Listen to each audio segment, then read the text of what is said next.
Well, that's a big question everybody always asks. Where's America in Bible prophecy? In fact, it's probably the most asked question I get as I travel around. People want an answer to that question. They get a little nervous when it doesn't appear to be a chess player. Well, that's right. They do. And, some people would say, well, America's just not mentioned, like a lot of places aren't mentioned in the Bible. Not every country is mentioned, but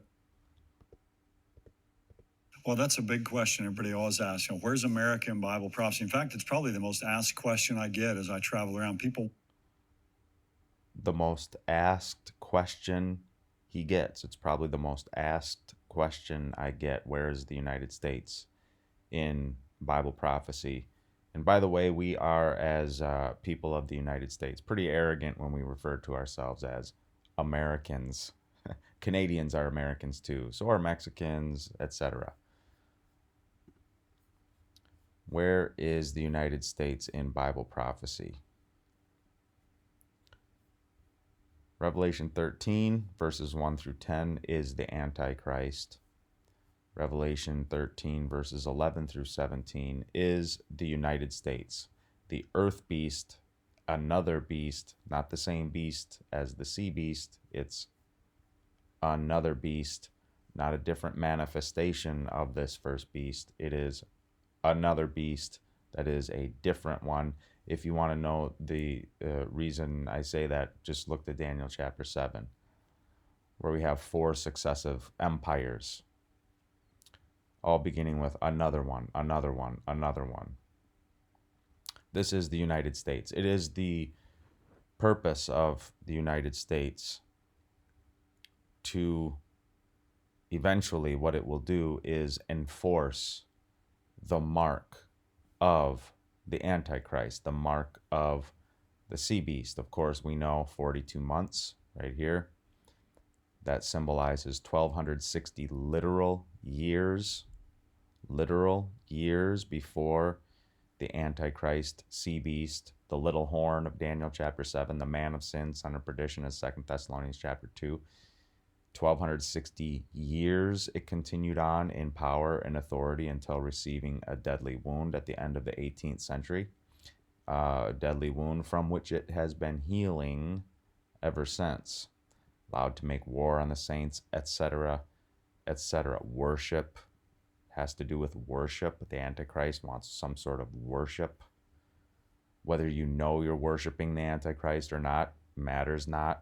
As long as you do the thing that is required, it's all that matters. You don't have to be cognizant of it. You can be totally ignorant of it. In fact, I would say all the ones who worship it will be ignorant.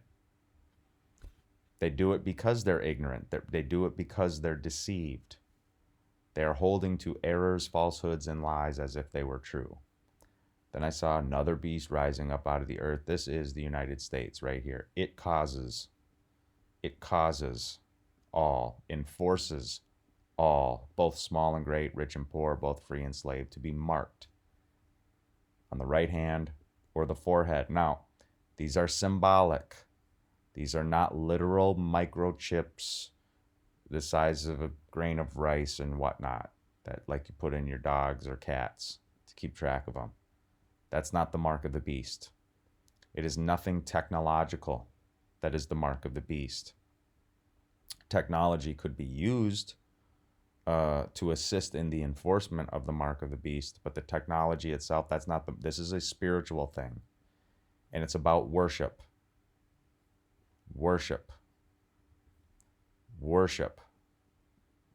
So it's something to do with worship, but it is the Antichrist's mark that is enforced by the earth beast. Okay? The Antichrist, the Papacy, does not enforce its own mark of authority. That is the role and goal of the United States, to enforce their mark of authority. That is the role the United States has to play in Bible prophecy. Pretty simple stuff. But if you're a futurist like Dr. Mark Hitchcock, you won't ever be able to see this. He holds to a false prophecy system known as dispensational futurism. 5 main false teachings of the dispensational futurist eschatological system I've laid this out before. This is these are the falsehoods that are taught by people like Dr. Hitchcock. Again, the most asked question probably that he gets, where is the United States in Bible prophecy? Revelation 13:11 through 17. That's where the United States is in Bible prophecy, if you wanted to know. But if you hold to this false eschatological system, dispensational futurism, again, you're not going to see that. If you hold to preterism, you're not going to see it either, because you don't have the day for year principle. You're not adhering to biblical, prophetic, interpretive, hermeneutic principles with regard to prophetic interpretation, of course. Hermeneutic principles being the method, the way, the method you use to interpret. We compare Scripture with Scripture. And if we do that, then we see that the day for year principle stands. Okay? But let's go on real quick just to an answer to that question. We get a little nervous when it doesn't appear to be a chess player. Well, that's right. They do. And, some people would say, well, America's just not mentioned, like a lot of places aren't mentioned in the Bible. Not every country is mentioned. But to me, the fact that America is the greatest economic, political, military might that's ever existed in the world. And it will continue to be so all the way up until the second advent of Christ. It's not going to fall. It's not going to crash. It's not going to go down. That doesn't mean we won't go through Great Depression or something economically, but who is it always who suffers typically during those things? It's the middle class, the working class. That's who suffers. The rich, sometimes they do if they're not, in the know, because the rich will, kind of go against each other in certain diabolical schemes and whatnot. The fall of Lehman Brothers, for example. They're not all immune either, because they go at each other.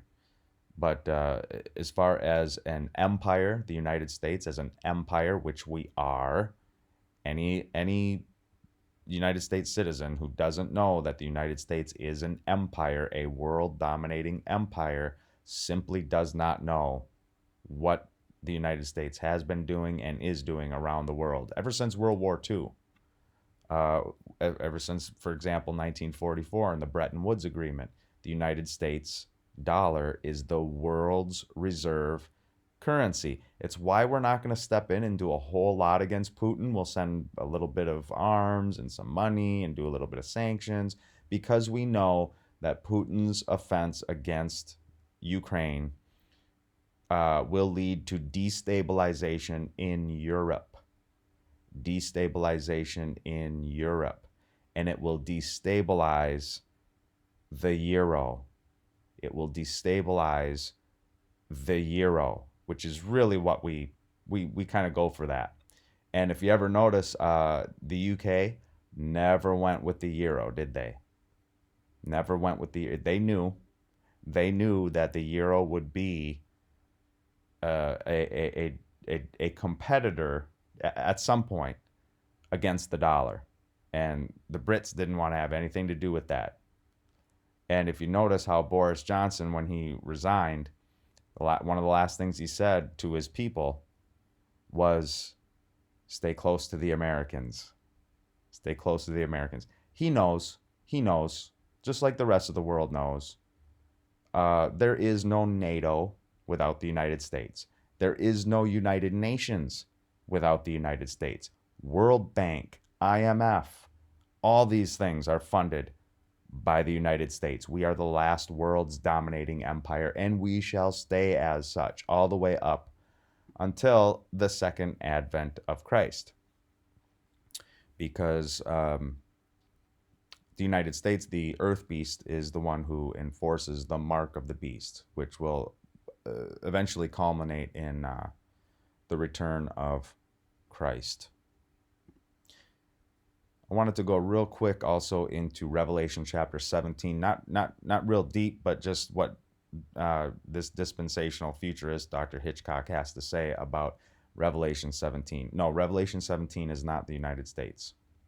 The whore of Babylon, or the scarlet harlot of Revelation 17, is not the United States. It is the Antichrist. And it is a church state. It is a woman, and she is said to be a prostitute, a mother of harlot. She actually has harlot daughters. And that symbolizes some sort of professing church who rides a beast, which rides an empire. The remnants of the Roman Empire all culminate in the papacy. They are the remnant of the Roman Empire. And they are not Christian at all. God has his people in the Roman Catholic communion, as Revelation 18 verse 4 says, come out of her, my people, God says. Therefore, he has his people in there.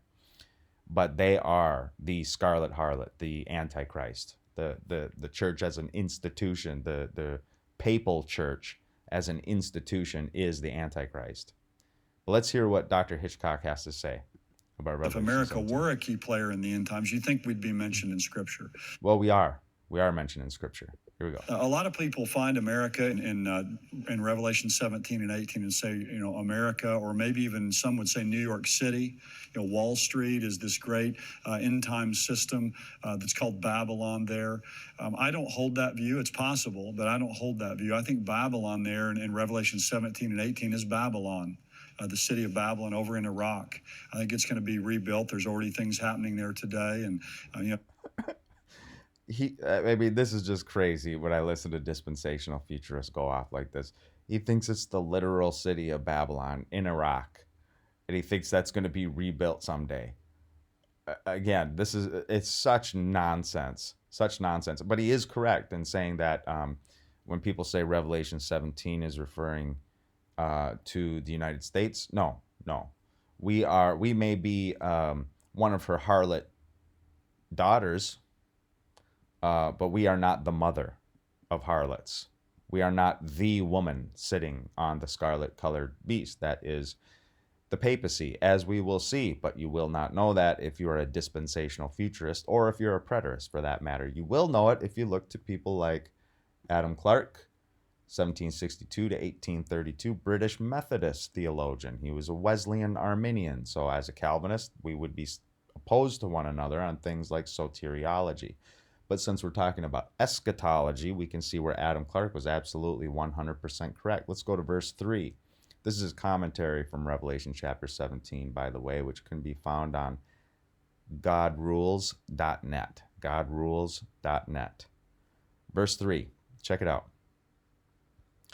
Saw a woman sit upon a scarlet-colored beast, full of names of blasphemy, having 7 heads and 10 horns. Check out what Adam Clarke says here, and he's 100% accurate. This is Protestant Reformation, post-Reformation teaching right here. This is just one example of it. We're going to look at another example from Dr. John Gill, who was a Reformed Calvinistic Credo Baptist. He was Reformed Baptist. One of my favorite Bible expositors, by the way, John Gill. We're going to look at him in a second, but this is Adam Clarke. No doubt can now be entertained that this woman is the Latin Church. For she sits upon the beast with 7 heads, 10 horns, which has already been proved to be the Latin Empire, because this empire alone contains the number 666. Don't get too much into the gematria here. That's really not even necessary to get too into that. This is a representation of the Latin Church in her highest state of anti-Christian prosperity. She sits upon a scarlet-colored beast, the striking emblem of her complete domination, etc., etc. Verse 4, for example, the woman was arrayed in purple and scarlet color, decked with gold, precious stones, pearls, having a cup, a golden cup, in her hand, full of abominations and filthiness of her fornication. And that's, by the way, spiritual fornication. That has to do with doctrine. False doctrine. Doctrine is important. God says, my people are destroyed for lack of knowledge, lack of knowing proper things. This, and here Adam Clarke goes on, this strikingly represents the most pompous and costly manner in which the Latin Church has held forth to the nations the rites and ceremonies of its idolatrous and corrupt worship. Idolatrous and corrupt worship.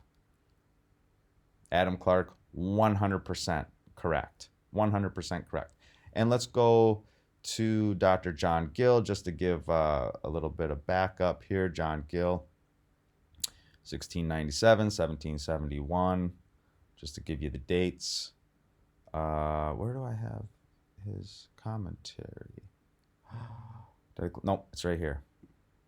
All right, here we go. Let's see. Again, verse 3, so Revelation 17, verse 3, in both these men's commentaries, Adam Clark's and John Gill's. He carried me away through there into the wilderness, by which may be meant either the wilderness of the people, the world, the church hereafter described being a worldly one and consisting of worldly men, or Gentilism. The Gentile world is often in the prophecies of the Old Testament called a wilderness. That's interesting. Check it out. The Romish church having much of heathen worship and heathen customs and practices in it. Hence, its votaries are called Gentiles, or this circumstance may be mentioned, the thing so represented to John. Again, referring to the Roman papal church. 10 kings who being of the same mind and of one religion. The popish religion. The inhabitants of the earth have been made drunk with the wine of her fornication. That is, the inhabitants of the Roman Empire, or earthly-minded men, mere carnal persons, haven't been drawn into idolatrous practices by the allurements, check it out, idolatrous practices by the allurements of the Church of Rome, such as riches, honors, pleasures, lying, miracles, and great pretensions to devotion and religion, whereby they have been intoxicated as men with wine, and have been filled with a blind zeal for that church and the false doctrines and worship of it, and with madness and fury against the true professors of religion. So, the literal city of Babylon being rebuilt, laughable. This dispensational futurism is so adolescently laughable. I just wanted to throw a couple things out there. I hope this helps. Let me know in the comments below. The rate at which we are increasing in our technology and our ability to communicate, I can't emphasize this enough.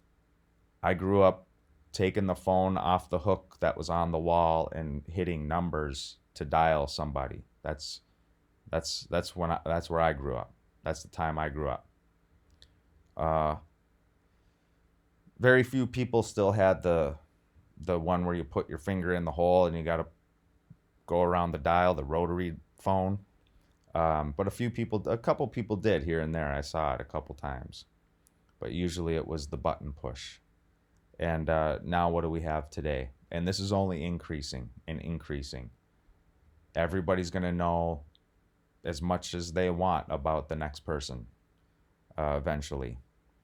And we can do that already if we want to. But the United States is moving towards something big, and has been for a long time. But let me know what you think in the comments below. I don't want to get off too much on a tangent and make this video long. We'll talk to you soon. Soli Deo Gloria.